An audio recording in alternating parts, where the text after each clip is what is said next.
சென்னையை அடுத்த பரங்கிமலை பல்லாவரம் கண்டோன்மெண்ட் பகுதிகளான பூந்தமல்லி நெடுஞ்சாலை, ஜிஎஸ்டி சாலை, பட் ரோடு உள்ளிட்ட பகுதிகளில் சுமார் 3000 கோடி ரூபாய் மதிப்புடைய 15 ஏக்கர் நிலம் குத்தகை காலம் முடிந்தும் அரசிடம் ஒப்படைக்கப்படாமல் தனியார் ஆக்கிரமிப்பில் இருந்தது. அவற்றை கடந்த சில மாதங்களுக்கு முன் செங்கல்பட்டு வருவாய்த்துறை அதிகாரிகள் மீட்டனர். மீட்கப்பட்ட நிலங்களை பொதுமக்கள் பயன்படுத்தும் வகையில் சமூக நலக்கூடம், வணிக வளாகம், கல்லூரி போன்ற கட்டடங்கள் கட்ட திட்டமிடப்பட்டுள்ள நிலையில் இதுகுறித்து அமைச்சர் தாமோ அன்பரசன், செங்கல்பட்டு மாவட்ட ஆட்சியர் அருண்ராஜ் ஆகியோர் நேரில் ஆய்வு செய்தனர். ராமேஸ்வரம் அருகே சாலை விபத்துகளை தடுக்கும் விதமாக விபத்தில் சிக்கிய வாகனம் ஒன்று சாலையோரத்தில் காட்சிப்படுத்தப்பட்டுள்ளது. மதுரை ராமேஸ்வரம் தேசிய நெடுஞ்சாலை மரைக்காயர்பட்டினம் அருகே தொடர்ந்து விபத்துகள் நிகழ்ந்து வருகின்றன. கடந்த ஆண்டு மட்டும் விபத்து 10க்கும் மேற்பட்டோர் உயிரிழந்தனர். இந்நிலையில் வாகன ஓட்டிகளுக்கு எச்சரிக்கையிடும் வகையில் அப்பகுதியில் விபத்திற்குள்ளான வாகனத்தை 7 அடி உயரத்தில் காட்சிப்படுத்தியுள்ளனர்.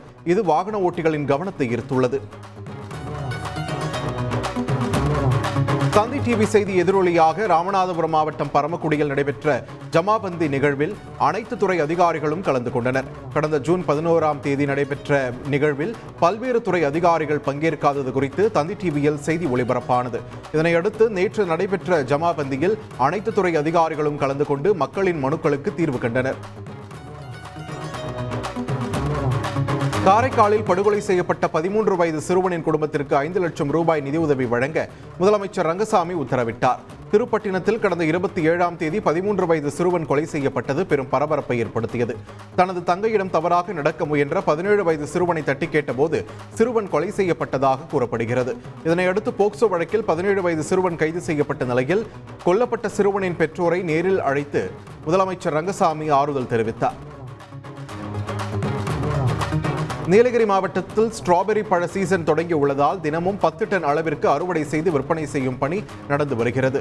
இங்கு அறுவடை செய்யப்படும் ஸ்ட்ராபெரி பழங்கள் சென்னை, பெங்களூரு, கேரளா, ஆந்திரா, டெல்லி, மும்பை போன்ற பல பகுதிகளுக்கும் அனுப்பப்படுகின்றன. இவை 1 கிலோ 350 ரூபாய் வரை விற்கப்படுவதால் விவசாயிகள் மகிழ்ச்சி அடைந்துள்ளனர்.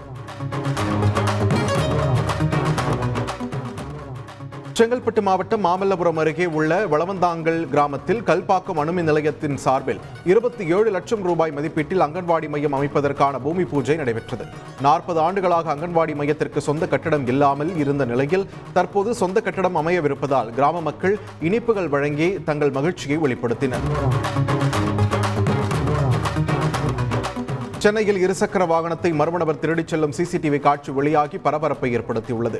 ஆவடியை அடுத்த அம்பத்தூர் கொரட்டூர் பகுதியைச் சேர்ந்த இசக்கிராஜின் இருசக்கர வாகனத்தை கடந்த 10ஆம் தேதி மர்ம நபர் ஒருவர் திருடிச் சென்ற நிலையில் கொரட்டூர் காவல் நிலையத்தில் புகார் அளித்துள்ளார். இதுகுறித்து போலீசார் நடத்திய விசாரணையில் மர்ம நபர் வாகனத்தை திருடும் சிசிடிவி காட்சிகள் வெளியாகியுள்ளன.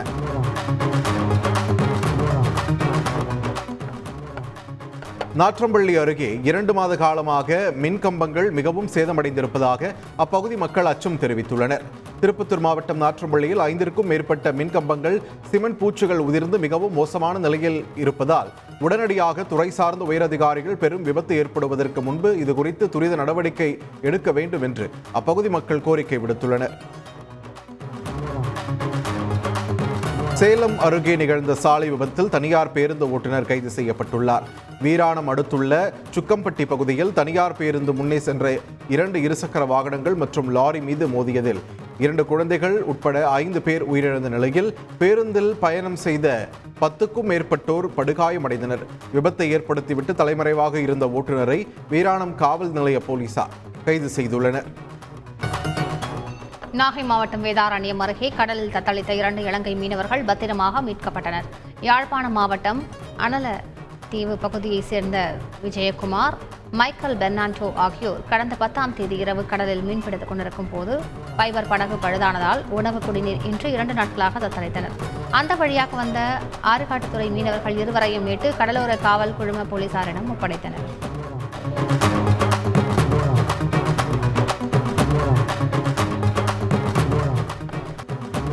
தருமபுரி மாவட்டம் பாலக்கோடு அருகே மூதாட்டியிடம் செயின் பறிப்பில் ஈடுபட்ட 2 பெண்கள் கையும் களவுமாக பிடிபட்டனர். அரசு பேருந்தில் பயணித்த மூதாட்டி ஒருவரிடம் 2 பெண்கள் பேச்சு கொடுத்து வந்தனர். பேருந்தானது சோமன அள்ளி பேருந்து நிறுத்தத்தில் நின்றபோது மூதாட்டியின் 3 சவரன் செயினை பறித்துவிட்டு 2 பெண்களும் ஓடினர். அவர்களை சக பயணிகள் மடக்கி பிடித்து போலீசாரிடம் ஒப்படைத்தனர். பிடிப்பட்ட பின் அந்த 2 பெண்களும் கண்ணீர் விட்டு கதறி எழுதினர். இதனையடுத்து 2 பெண்களும் நீதிமன்றத்தில் ஆஜர்படுத்தப்பட்டு சிறையில் அடைக்கப்பட்டனர். நீலகிரி மாவட்டம் கூடலூரில் கஞ்சா விற்பனை செய்த பழக்கடைக்காரரும் அவருக்கு கஞ்சா சப்ளை செய்த மொத்த வியாபாரியும் கைது செய்யப்பட்டனர். கூடலூர் நகர்ப்பகுதியில் பழக்கடை வைத்திருக்கும் சாகுல் ஹமீது பழங்களுக்கு நடுவே கஞ்சாவையும் மறைத்து வைத்து விற்பனை செய்து வந்துள்ளார். இதுகுறித்து தகவல் அறிந்த போலீசார் அவரிடம் இருந்து 1 கிலோவுக்கும் மேல் கஞ்சாவை பறிமுதல் செய்தனர். இதையடுத்து பழ வியாபாரி சாகுல் ஹமீது மற்றும் அவருக்கு கஞ்சாவை சப்ளை செய்த பிஜு ஆகியோர் கைது செய்யப்பட்டனர். ஜெயங்கொண்டம் அருகே ரேஷன் பொருட்களை பதுக்கி வைத்து முறைகேட்டில் ஈடுபடும் விற்பனையாளர் மீது நடவடிக்கை எடுக்க கோரி பொதுமக்கள் கடையை முற்றுகையிட்டனர்.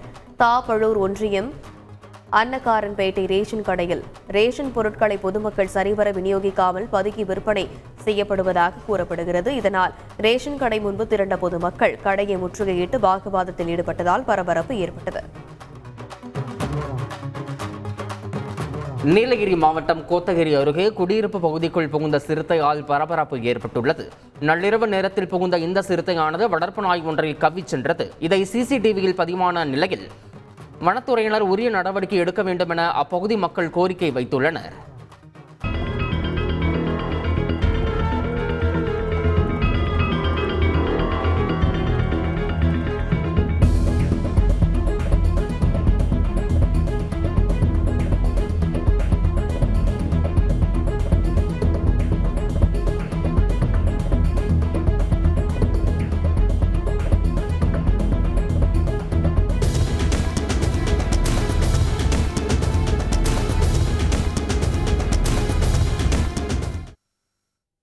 கர்நாடகாவிடம் உரிய நீர் பெற்றுத்தரவும் மேகதாது அணை கட்டுமான பணியை சட்டப்படி நிறுத்தவும் ராசி மணலில் அணை கட்ட வலியுறுத்தியும் காவிரி விவசாயிகள் பாதுகாப்பு சங்க தலைவர் PR பாண்டியன் தலைமையில் விவசாயிகள் நீதி கேட்டு பூம்புகாரில் கடந்த 10ஆம் தேதி துவங்கிய பேரணி சேலம் வழியாக ஒகேனக்கல் வந்தடைந்தது.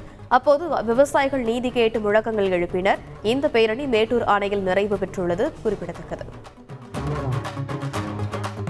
நெல்லை மாவட்டம் நெல்லையப்பர் கோயிலில் ஆணி திருவிழா கொடியேற்றத்துடன் தொடங்கியது. இதில் ஏராளமான பக்தர்கள் கலந்து கொண்டு சுவாமி தரிசனம் செய்தனர். இந்த திருவிழாவின் சிகர நிகழ்ச்சியான தேரோட்டம் வரும் 21ஆம் தேதி நடைபெறவுள்ளது.